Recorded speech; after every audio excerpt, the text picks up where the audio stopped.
Hello, Shiver Seekers. Are you ready to follow us into the unknown? I'm Cynthia. And I'm Stephanie. You have found the Dark Oak. Today's episode, we discuss the completely bizarre and heartbreaking murder of Penny Bell.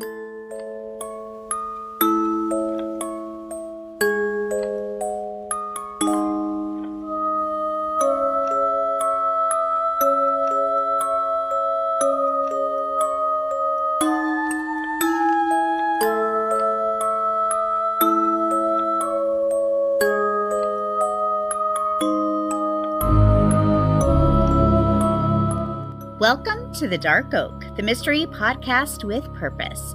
Each month, through our charity, the Branch of Hope Foundation, we give a portion of our proceeds from our Patreon and sponsorships to a nonprofit related to the first episode of the month.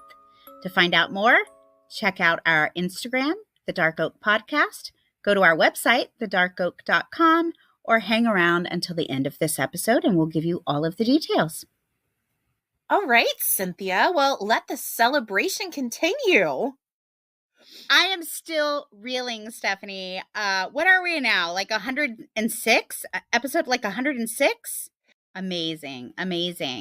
We have well surpassed 100,000 downloads. That's a big accomplishment. So yeah, what a fun celebration we're having.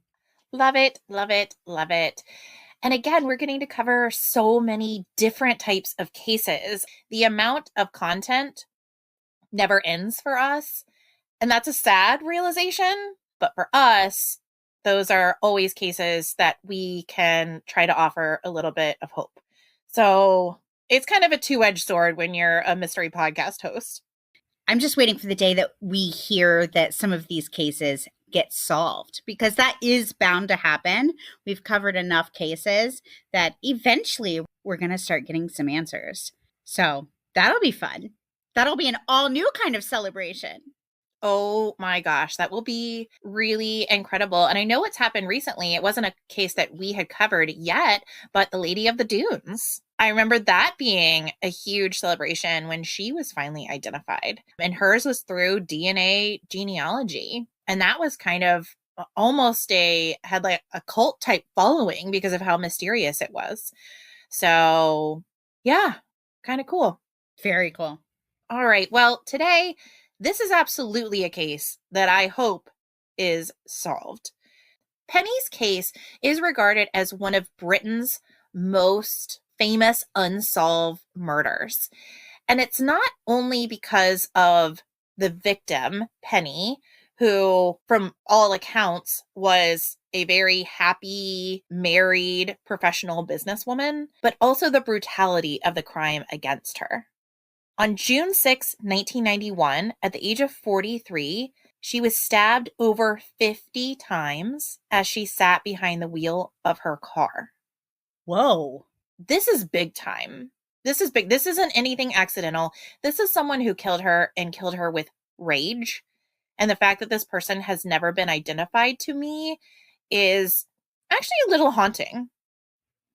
I'm already struck by a few things. One, to be stabbed several times while in your car is interesting, but her age, she's literally my age. When you said, oh, the 43-year-old mom, I just thought, oh my gosh, that hits home. That makes it personal to think that she was in my stage of life. Absolutely. And I will say from the get, this case is baffling. And I really hope someone listening can help shed light on it. In January of 2021, 30 years after Penny's murder, her daughter, Lauren Bell, made a huge push to try to get answers in her mother's murder case. To do so, she announced a $20,000 reward for information that would solve her mother's murder. She also instituted an Instagram account in order to share information easier. And she had her mother's case featured on the BBC's Crime Watch Live program on March 10th, 2021. So she's doing everything she can to propel her mother's case forward. And I'm hoping we can help Lauren out a little bit today. The fact that her mother was 43 when she died, she must have been a little girl when her mom died. She was 9. Wow. Yeah, she was 9. It's Lauren and her older brother, Michael. Lauren was 9 and Michael was 11. So young. Now, our story really starts in 1990 with Ruth Penelope Penny Bell living in Bakerswood near Denham, Buckinghamshire, England. She and her husband, Alistair, a real estate agent, moved there in October of 1987 with their two children, Matthew and Lauren. Penny was a partner and director in a high-powered recruitment agency at Coverstaff Limited, an employment agency based in Kilburn. The family lived in a very affluential neighborhood in a £500,000 property, and from all accounts, Penny was a happy-go-lucky, loving mother and wife. The day of Thursday, June 6, 1991, began like any other for the Bell family. Alistair had left the family home at 8:30 a.m. as usual and set off to work with Matthew in tow. He went to drop Matthew off at school as well in the mornings. Okay. But Penny wasn't exactly home alone. See, the Bells were having extensive renovations completed on their home to the tune of £100,000 just in renovations. Okay. All right. So this was a big undertaking. Now, these renovations had been going on for 7 months already. It had started November of the year prior. And while I see you already making a face because having subcontractors in your house every day is very wearing, but it didn't seem to be a problem for the family. They were really getting all of the upgrades that they wanted, and everything seemed to just work like clockwork over there. So who knows? I've never heard anything negative about it. But in our case, it is slightly helpful because we have the builders that were able to see Penny that morning. And according to them, everything seemed fine. She told contractors that were working in the kitchen that she had an important meeting to get to at 9:50 a.m. that she couldn't afford to miss. Little did anyone know that as Penny drove off at 9:40 a.m. in her pale blue Jaguar, that she would never make it back to her home again. At 11 a.m., a passerby saw Penny sitting slumped in the driver's seat of her car at the Gurnell Leisure Center parking lot in Greenford, London. But it was assumed that she was sleeping. But at 12:15 p.m., the police were contacted by another onlooker who saw blood in the car. When the police arrived, they couldn't believe what they were witnessing. Penny Bell was sitting in the driver's seat of her Jaguar, dead from 50 stab wounds, and what would later be described as a, quote, very frenzied attack, end quote. That is just so bizarre already. Yes, and it doesn't get a lot better. Stab wounds from a 3 or 4-inch blade covered Penny's chest and arms. The angle of the wounds indicated that her attacker had initially stabbed her from the passenger side of the car, but then moved around and furiously stabbed her from the driver's side, possibly even after she was already dead. And there's been some conflicting information I've seen about whether that door was possibly open or whether he stabbed her through a window. But whatever it was, he stabbed her in the car and then got out and stabbed her again. Now, incredibly, during this time of day, the leisure center, which I've also seen described as like a pool center, so I'm assuming this is kind of like a Y, like what we have here in the States, it would have been super busy. This is a Thursday mid-morning.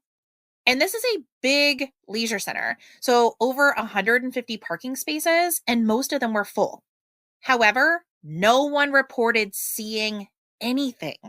And the only cover the killer would have had was a high hedge along the perimeter of the park. Penny's car was parked at the corner of the lot, and there was a tall hedge that was in the front of her car and along the passenger side. So it ultimately acted like a buffer. Some say it absorbed the sound from the attack. Okay. But again, not one person saw anything. And to be stabbed 50 times, this had to happen over the course of at least several minutes. Police immediately began questioning those close to Penny to find clues. And this was especially because it appeared that the attacker had been in her car, meaning that she might have even known her attacker. They first questioned Alistair, and he told police that his wife seemed to be bothered by something the night before. He said she fell asleep on the couch watching the 9 p.m. news and went to bed early without telling him what was on her mind. The following morning, though, Nothing seemed out of the ordinary. When Alistair left for work at 8:30, he said Penny seemed, quote, bright and chirpy, end quote. However, he did note that she didn't wave goodbye to him as he left with their son Matthew. And though this was unusual for her not to do this, he just assumed it was something to do with the ongoing kitchen renovations. Like somebody had called her attention or something. But this was their morning ritual where she would always wave as they left the house. So she was in a funky mood the night before and didn't do her normal routine in the morning, which Possibly distracted. Yeah. Right. And if nothing had happened, then you wouldn't think twice about it. But then the fact that she's found in this way, it makes you wonder if there's something to those things. There were a few other very small things too that, again, if nothing had happened to Penny, you probably wouldn't have given it a second thought. Like, for instance, upon searching the house, it was discovered that Penny had left the house that day without making the children's beds. And she had also left wet towels laying on the bathroom floor, which was completely out of her character. She had certain things, certain chores she always did to make sure the house was presentable and to kind of keep the house up to her standards. Mm-hmm. So this, again, if nothing had happened to Penny, you would have said maybe she was late for a meeting, maybe something else happened and you wouldn't have thought about it. But in light of what happened to her, is that possibly a clue to her state of mind that morning? So to me, that is a little more unusual. The funky mood, the not waving, those things can kind of be explained away. But to not make the beds, if that was highly uncharacteristic of her, and to leave dirty towels on the floor, because to me, those are almost like habit things. You just don't throw your towel on the floor. You just hang it up. You do with it what you're supposed to do. That's something you do as a habit. So to me, that's very strange. Even the making of the beds, you go in, you wake your kids up and you make their bed or however she did it. But that's routine. I agree with you. I agree. Especially the towel thing.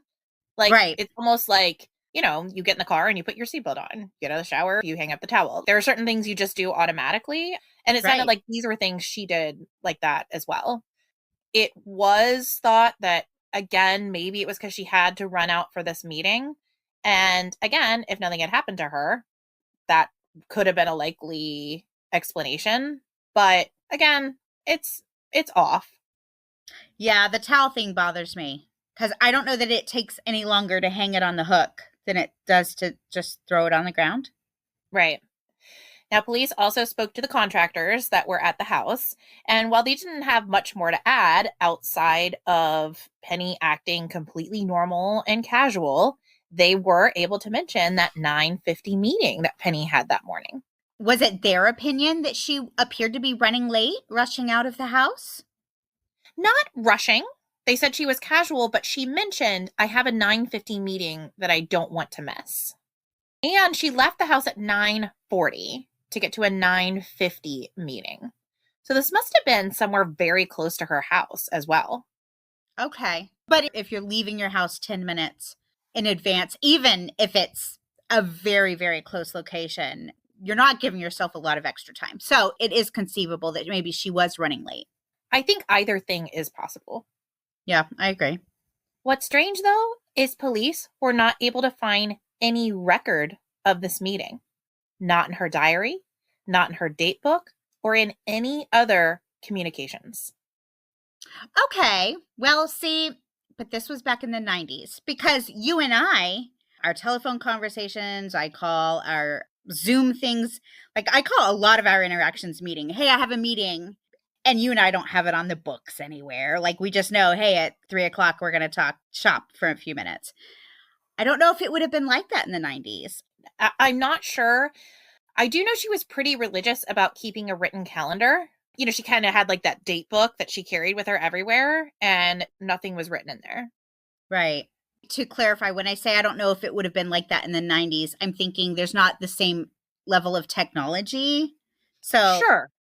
Yeah, now she had a pretty professional job, so I imagine she had email of some kind, rudimentary email, but I don't know if the person on the other side would have had it. You know what I mean? So just because there's no email doesn't mean that she didn't actually have a meeting.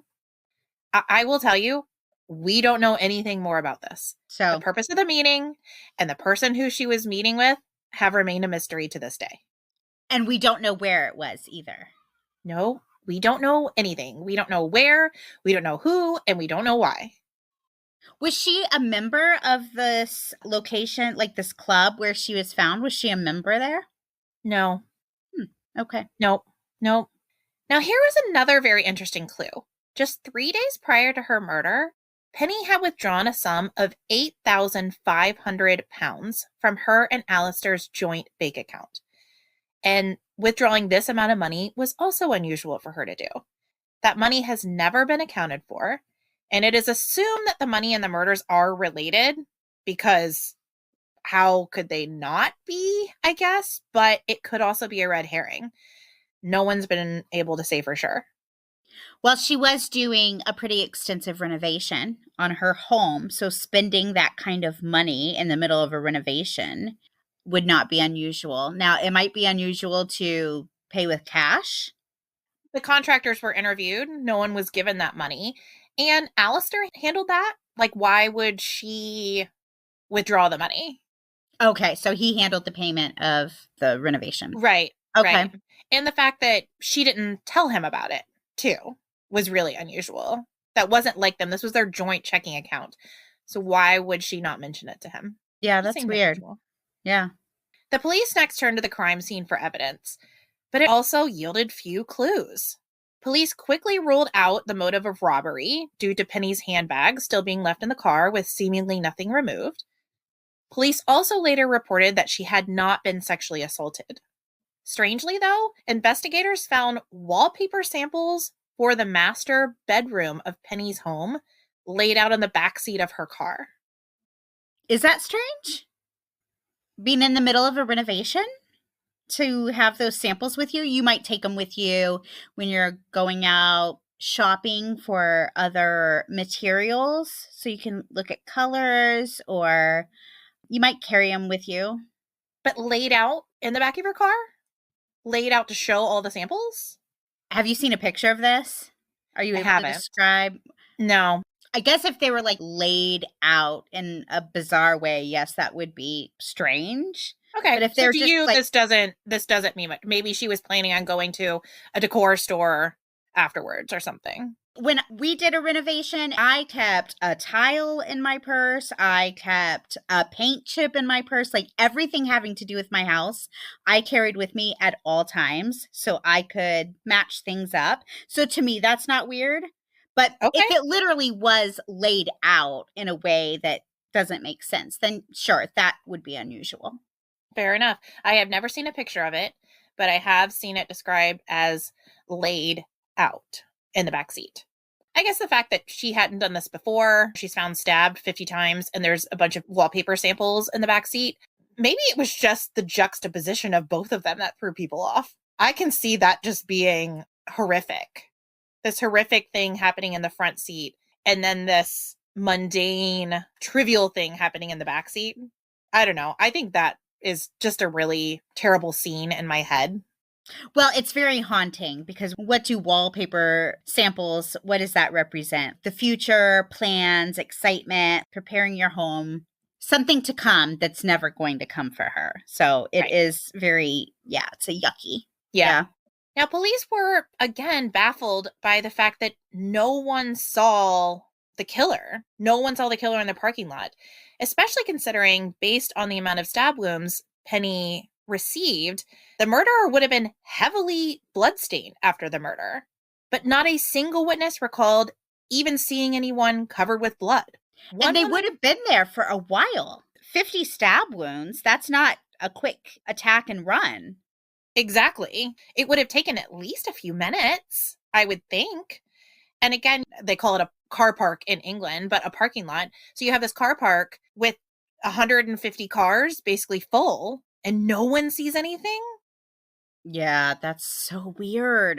Yeah. And I would say maybe it didn't happen there, but it had to have happened there. Yeah. One woman did recall a car speeding away from the car park and driving erratically around the time of the murder, but she couldn't remember anything more than that. It was a sighting from Cynthia. No. Literally, as soon as you said that, I was like, kindred spirit. It was a car, and it was fast. It had wheels. I saw a head there. Oh, Yeah. man.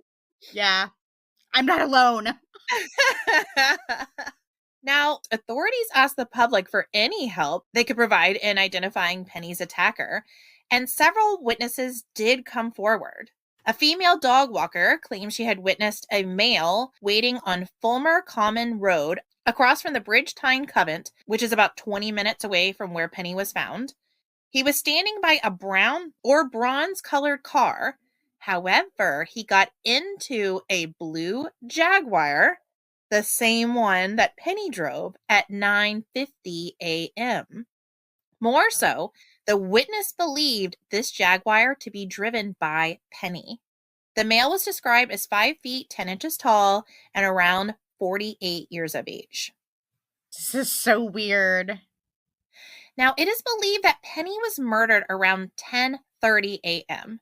And this ties in with several witnesses who claim they saw a blue Jaguar driving very slowly, no more than 10 or 15 miles an hour, along Greenford Road at around 10:20 a.m. with the hazard lights flashing. One witness said she saw a woman inside the car struggling with a man in the passenger seat. She said the woman tried to pull the car off the road, but the man kept her on it. She described this man as around 40 years old with dark hair, a beard, and he was wearing a dark blazer and a bracelet on his right wrist. A truly devastating detail came from a witness about 6 months after the murder. The witness told police that he'd seen Penny driving into the parking lot with a passenger. The witness said Penny was mouthing the words, "Help me." However, this witness did nothing. Oh, no. So you're getting the picture, right? She was at this location about 20 minutes away from the area where she was found. A man was seen getting into her car. She was seen driving along the road from that location to the location that she was found, going very slow on the road, struggling with someone in the passenger seat with her hazard lights on. She mouths, "Help me." And then 20 minutes later, she's seen slumped over the steering wheel. And we know now she was deceased. Now, this man, who unfortunately did nothing to help Penny when she needed it most, was able to come forward and helped authorities create a sketch of the man he says he saw in the car. And I will share this on our episode extras with you. I can't say there's anything about this man that would jump off the page. He just looks like a guy.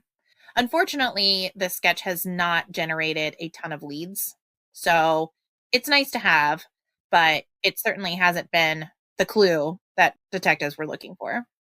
Now, in an effort to bring in more leads, Alistair Bell and his business partner, Michael Flynn, offered a $20,000 reward to anyone who could provide evidence that would bring a conviction in this case.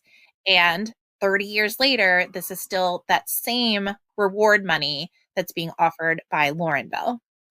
Wow. Despite interviewing over 4,000 people over the course of 1 year after Penny's death, no answers were found. I am like, what is she into? What was she into? No one knows. Literally no one knows. Was she being blackmailed? Was she having an affair? That's what it sounds like, but no one has ever been able to say anything. And what would she have to be blackmailed over? You've got to have something to hold over somebody. Right. So what was she doing? Right. Despite interviewing over 4,000 people over the course of a year after Penny's death, no more answers were found. The investigation showed no indication that Penny was anything other than a happily married woman with a successful career. They could find no motive for anyone to want to kill her. However, the savagery of the crime indicated a certain kind of rage that indicated to many that Penny knew her killer. Alistair was examined because he was the beneficiary of most of his wife's assets and a £20,000 life insurance payment. But there was no evidence to tie him to her murder, and he had a solid alibi confirmed by coworkers. However, in April of 1992, there seemed to be some movement in Penny's case when John Richmond, a former neighbor from before the family had moved in 1987, was arrested after his fingerprints were found in Penny's car. Now, Richmond had a criminal record for forgery and smuggling and a prior prison record. He was held in police custody until July of the same year, but was released after the Crown Prosecution Service decided not to charge him.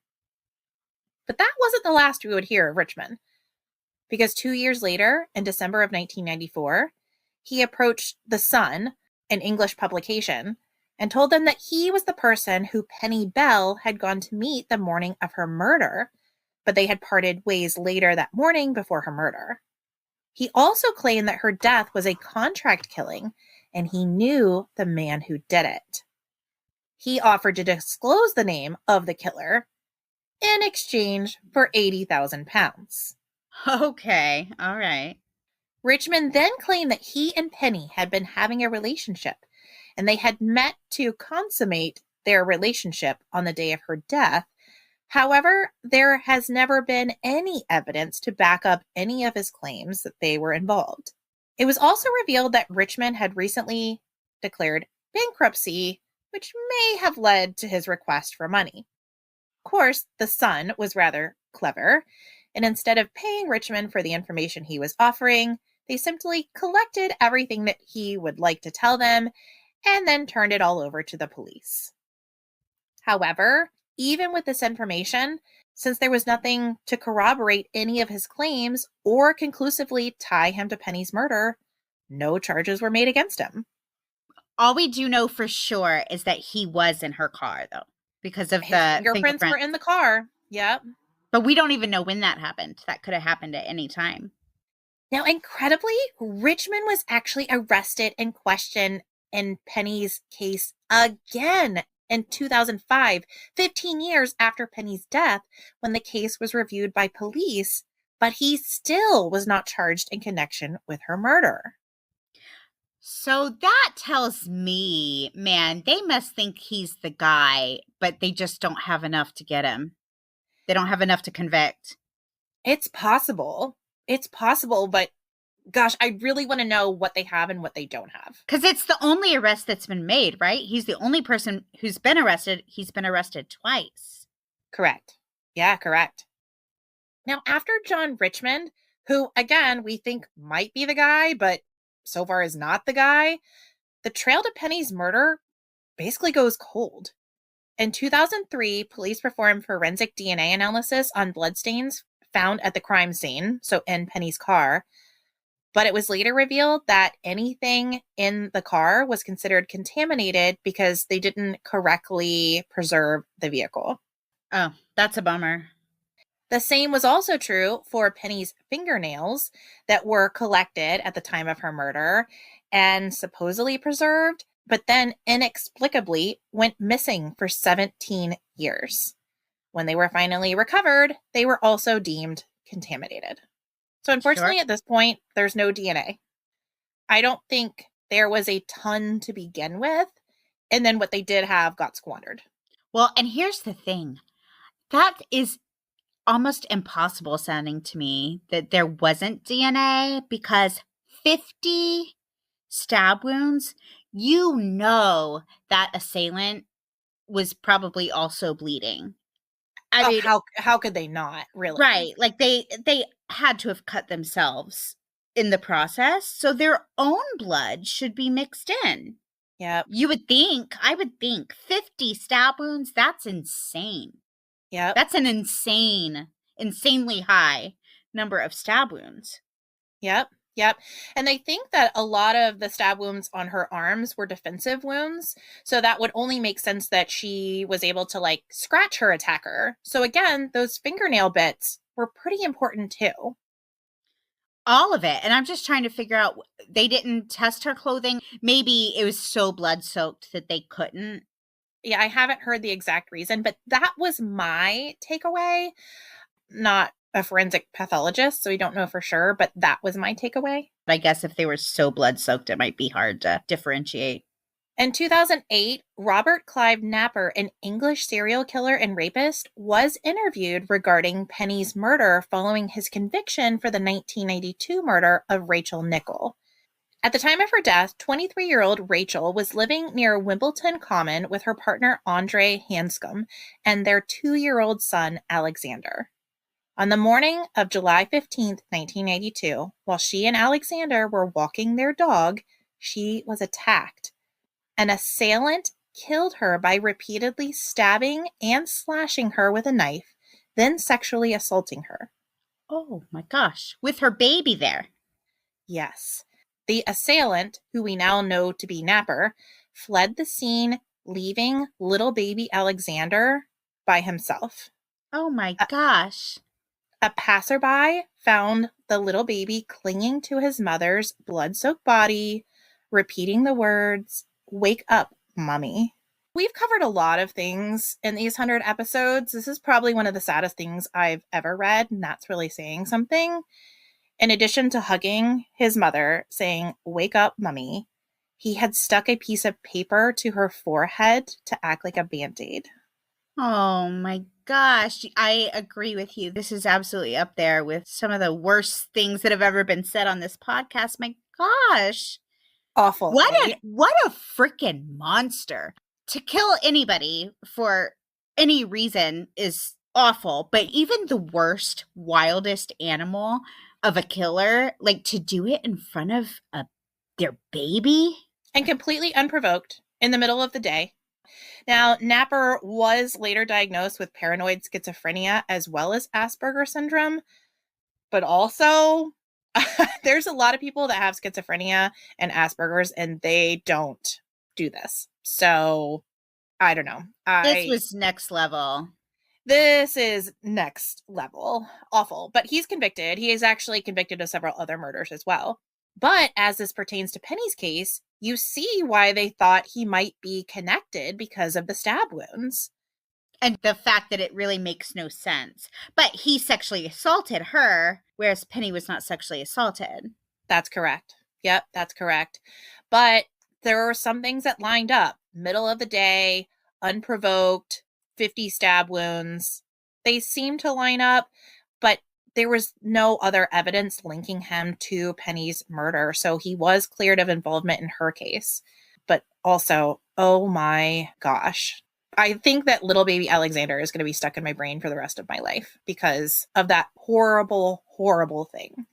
That's horrible. And also, I feel so bad, honestly, for his mother, because not only was she having to defend herself, but you know that she was very aware. Alexander's here, one, watching this, and two, at risk. Who knows what this maniac is going to do? So that's pretty awful. It's just awful. It's just absolutely awful. In January of 2019, so almost 30 years after Penny was murdered, a witness came forward to tell police that they saw a man in his underwear crossing the footbridge that crosses the A40 in Greenford. They said he appeared to be wet, and they believe it was on the morning of the murder. But no one has come forward to say this person might have been them or is unrelated to the case. So, I don't know how much I believe in this. I mean, 30 years after the murder, you're saying there's somebody in their underwear. And of course, the idea would be this is someone that had stripped down out of their bloody clothes. But I don't know, maybe. How close to the location was this? Within a mile. So it's conceivable. It's conceivable. It's conceivable. But then we have the witness that saw the car speeding out of the parking lot. But again, she couldn't describe the car or the person driving it. So I don't know which one I believe more. The car speeding out doesn't line up with the fact that this assailant probably rode with Penny to this location based on the previous sightings that were seen, right? This guy got in her car and then she was driving kind of strangely with this man keeping her on the road when she was trying to pull over. So it's possible, unless this really was some kind of completely premeditated murder wherein he was directing her to go into that parking lot. Because remember, he kept her on the road. Because he had a vehicle waiting. The theory is he could have had a vehicle waiting in that parking lot to make a quick getaway. I didn't think of that, but I guess, yeah. And especially since we're assuming this guy is the 9:50 meeting. Yes. Okay, this is just so weird because obviously where my mind is going, Penny was somehow involved in something. Not that she was necessarily doing anything wrong, but there's obviously something she's involved in to have to meet with this person, to have to pull the money out, to have to be kind of secretive about it, to potentially have been bothered by it the night before or even the morning of, if all of these things are related and accurate. But what in the world could she have been involved in? I mean, there's no evidence of an actual affair. There was nothing going on in her business. There's nothing, right? They've looked into everything. They can't figure out any reason. Nothing. Absolutely nothing. Nothing. She wasn't into gambling. She wasn't having an affair. Again, there's nothing in her job. She wasn't having some fight with her partner. Nothing. Nothing. She was just a happy wife and mom doing very well. I mean, the only thing that I could think is maybe somebody found out about their wealth. They were a well-to-do family and were somehow just trying to extort her. Maybe, I don't know that they had anything to hold over her head, but maybe threatened her children or her husband. That could be a possibility. I didn't think of that, but yeah, I guess that could be a possibility. I'm just thinking, why would she feel the need to meet with this person and presumably give them money and let them in her car? Why was she in this situation? And there's no reason. But that does lead to the next question. I think everyone can agree this seems to be a crime of passion. Like whoever stabbed her felt some kind of way about her. If you were just a person that kind of knew her that was trying to get money from her, would you stab her so violently? Well, but what would be the motive to kill her for any other reason? Like say, I don't know, say you're holding something over her head or you're threatening her children or something. She presumably gives you what you're asking for, this $8,500. Why kill her?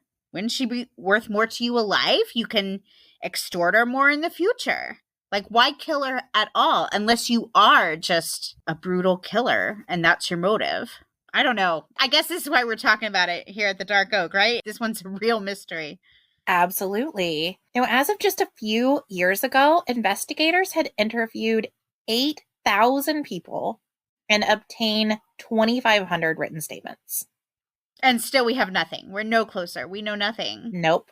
Wow. For such a brutal murder in the middle of the day. Yeah, that's just wild to me. That's just wild. And of course, at this time, there was no security footage at the club, nothing. I mean, there may have been in the building, but nothing that pointed to Penny's car, unfortunately. Maybe that's why it's so hard for us to visualize this happening, because this wouldn't happen now. It would be very, very rare that something like this could happen now because every single building has cameras pointing in all directions. Parking lots are full of cameras. So I have a hard time imagining that something like this would happen now. Even back then, without the cameras, this is a busy parking lot in the middle of the day. Yeah, that's kind of my point. Even without the cameras, how did no one see this happen? And even as it was, it took an hour before anyone called the police to say, hey, this woman needs assistance. Now, that part I can understand because I've seen these studies where they put planted people in these positions where they obviously need help and they study the amount of people who walk by and maybe 1 out of every 100 will actually stop and help this person who's obviously in real need of help. And I can't remember what they call it, but it's very much you just mind your own business kind of thing. So that part I actually get. There's a woman who may or may not be dead in her car and we're just going to keep on walking, mind our own business. But to actually see the act happening, I can't imagine someone doing that. Okay, that's fair. Now in January of 2021, just a few years ago, Penny's daughter, Lauren Bell, renewed her plea for justice, reiterating that there was a £20,000 reward for anyone sharing information that might help bring her mother's killer to trial. Lauren said, quote, I have no memories of my mother whatsoever. Finding out what had happened to me at 9, I wasn't able to cope cognitively with a trauma of that size. It's heartbreaking. The process of grieving involves revisiting memories. And when I was growing up, I'd feel so sad, but I just had no memories to draw upon.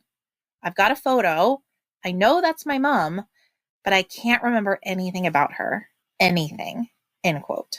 That's really sad. She goes on to say, quote, "From the moment my mother died, everything died. I don't have a relationship with my father anymore. I do have a relationship with my brother, but his memory of my mother is as tarnished as mine. All of our family friends dispersed. People think that when something happens like what happened to my mom, it brings a family together. That we're all doing candlelight vigils and there's so much love. It wasn't like that for us." End quote.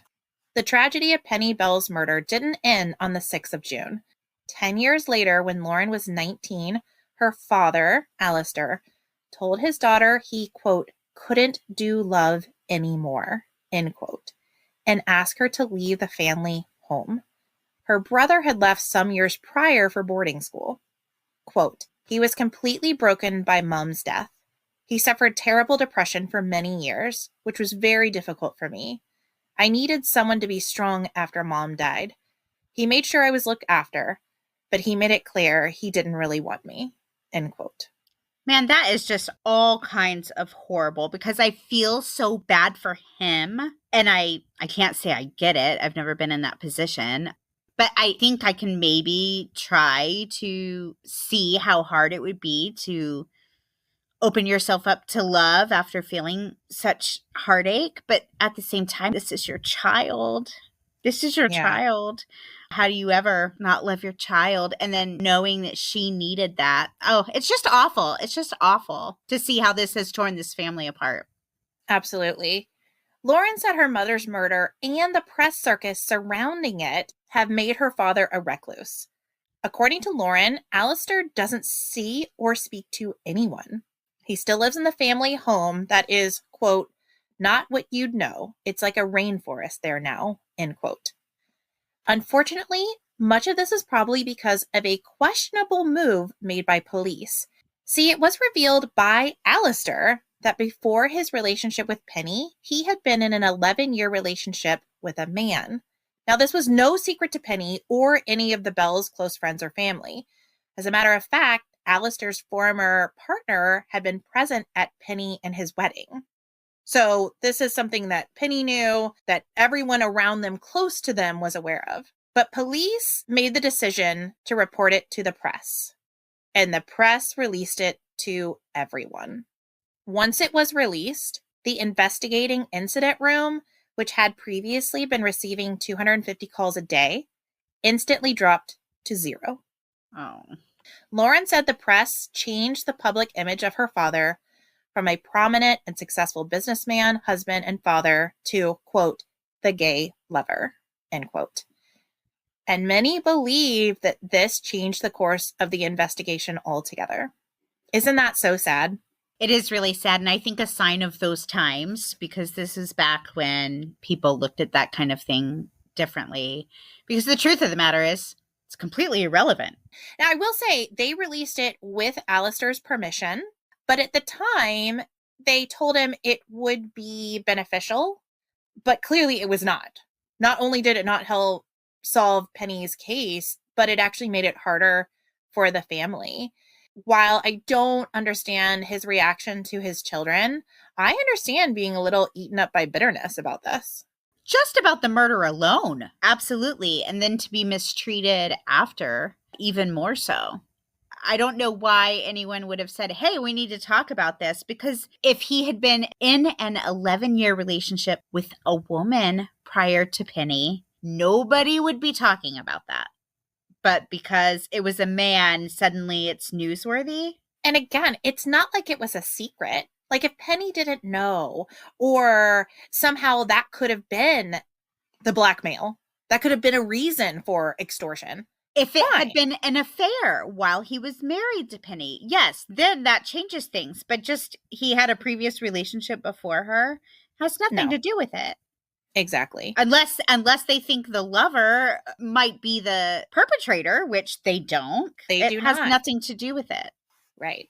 But if you read anything about this case, Alistair's background will come up. And you see, I've added it so low down here because it changed the investigation. It absolutely did. But I don't think it's relevant to the investigation. Yeah, no, neither do I. Now, Lauren went on to say she believes her mother was familiar with the killer and that it was perhaps someone who wanted her but couldn't have her, which would make the nature of the vicious attack make sense. And she believes it was a crime of passion. She said, quote, "There's so many things that don't make sense. My mom wasn't a secretive person. Her diary was always open. She and my father always knew what each other was doing. My dad always said that prior to the day she died, my mom was the most stressed he'd ever seen her. He said he tried to talk to her, but she just brushed it off as being tired. There's just so many loose ends," end quote. As for Lauren, her future looks pretty bright, even in the midst of this tragedy. She said, quote, "I know other people who've lost parents at a pivotal age, who've turned to drink and drugs, but thanks to a lot of therapy, I actually feel lucky that I think I've come out of this relatively unscathed. I made the decision to live. The one thing I know about my mother is that she loved life. So I try to live my life by that way of thinking," end quote. Lauren has now gone on to have a daughter of her own.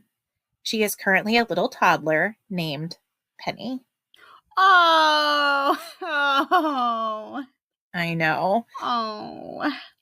Of her daughter's name, Lauren said, quote, "At first I wonder if I could say the name every day without it conjuring up all the feelings of pain associated with my mother's death. But Mom was such an effervescent, charismatic person that I realized naming my daughter after her was a way of honoring the person she was before this terrible crime happened to her. Having Penny has helped me reclaim my mom from her murder," end quote. Oh. Woo! Yeah. I made it. I made it. Somebody's cutting onions in here. Goodness gracious. At this point, I'm just going to conclude. If you have any information about Penny Bill's murder, please get in touch with Crime Stoppers. You can call anonymously at 0800-555-111. That's wild. It really is. Every time I think, oh, well, it must have been this or it must have been that or she must have been being blackmailed, but there's no evidence to back up any of those theories. And I scoured the internet. I looked everywhere. I even tried to look on Reddit for any bizarre theories, and I was really never able to find anything there. I mean, the only thing I keep coming back to is John Richmond. I mean, yes, but even that is such a stretch because he sounds like a loser, right? Just a loser. And Penny wasn't. Neither was Alistair. So why would she be having this secret relationship with this guy who... See, I don't buy any of that. You know, I don't buy the relationship thing. But why else? Because they weren't neighbors anymore. Did they stay in each other's lives? See, I would have more questions because Alistair, I would assume, would be able to say, well, yeah, we were neighbors, so they still spoke or maintained a friendship, or no, they didn't. Like, we haven't seen them since we moved. You know, because I'm friendly with my neighbors, and if I moved, I would stay in contact with several of them, but my husband would be aware of that. And you wouldn't keep in touch with the ones that had, like, prison records. Now, unless they didn't know. Now, if she didn't know that that was his background, then maybe, again, going back to the 90s, this information wasn't quite as easy to obtain as it is now. Now I know everybody on my street and everything they've been into. But that wouldn't have been as easy to find. Yeah, and in addition, some of his crimes, they were like forgeries and stuff like that, like con man type stuff. So maybe he was a smooth talker. Maybe he was able to talk his way out of it. And I don't know, from what I know of Penny, I doubt she would have walked around being suspicious of everyone, especially if you were her neighbor. Right. So you're right. Maybe she just didn't ask. Well, and rightfully so. I mean, why would you suspect your neighbor and associate or friend of having a criminal past? And that's not to say that if someone has a criminal past or even a prison record, they're a bad guy or a loser. But this man seemed to perpetually like be in that state of getting in trouble. So it just doesn't seem like the kind of person that Penny would have been drawn to. The fact that he tried to get a publication to pay for information that he doesn't even have. Yeah, not cool. I mean, just not a good guy. Just not a good guy.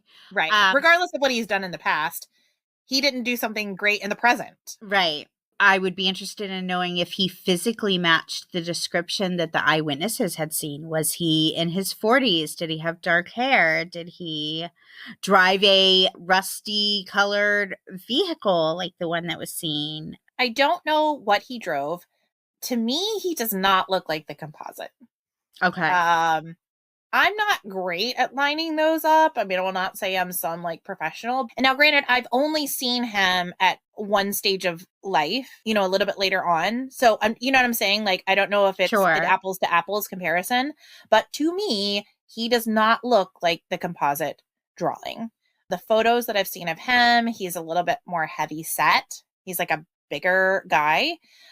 The composite looks much more like a younger, more fit guy.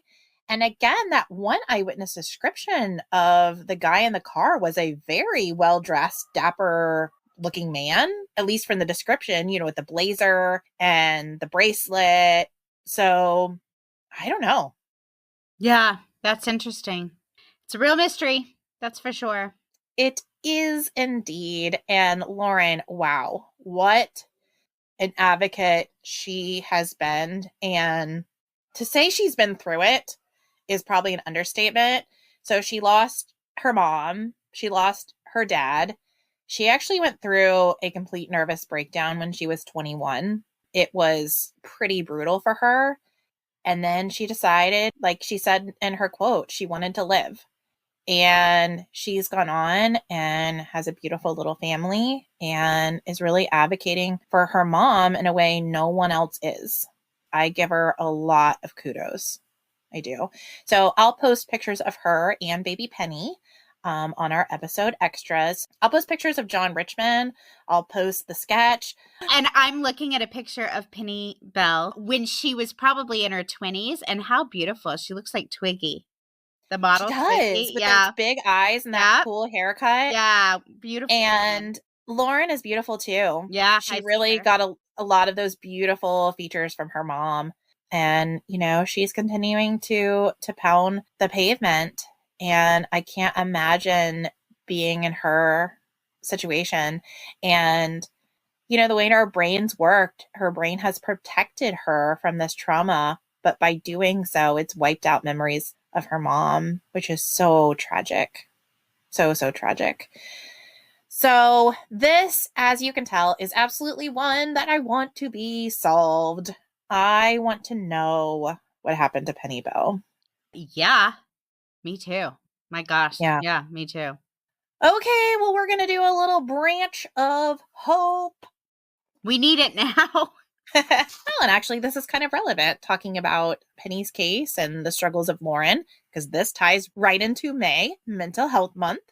This month, we are sponsoring the JED Foundation, JED. It is a nonprofit organization that protects emotional health and prevents suicide for teens and young adults in the United States.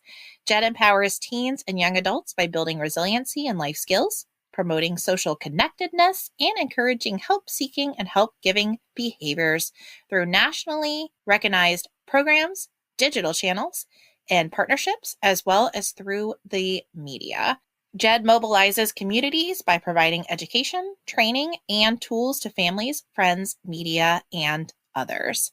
If you are a Patreon member, know that a portion of your sponsorship, and by the way, it's only $2, $5, or $10 every month if you are signing up for any of our Patreon tiers. But a portion of your subscription is going to go directly to the JED Foundation. And what comes to mind for me is I can think of several more on our list that we have plans to highlight in the future. Oh, so you're thinking about the upcoming I'm ones. thinking about the charities that are on our list that we want to highlight that I'm really excited about. So Yeah, we've got some really good ones coming up. So it's definitely a perk of being part of the Dark Oak Patreon. You get to be part of this community of helping. So if you want any more information specifically about the Judd Foundation, you can check out our Instagram account, The Dark Oak Podcast, our webpage, thedarkoak.com, or you can message us. You could message us on Facebook, on Instagram, or send us an email at thedarkoakpodcast@gmail.com. We'd love to hear from you. Any comments you would like to share? We love your feedback. And we are so glad that you're here for our celebration. Can you believe it? We're almost all the way through May all of a sudden, Cynthia. I was thinking today, wow, we are halfway through our year. How in the world did this happen? I know it. Great. Time flies when you're making great content, girlfriend. That's right. On that note, we can't wait for you to come back next Wednesday when we bring you another great episode. More thrills and chills. That's right. We love you, Shiver Seekers. Bye. Bye-bye.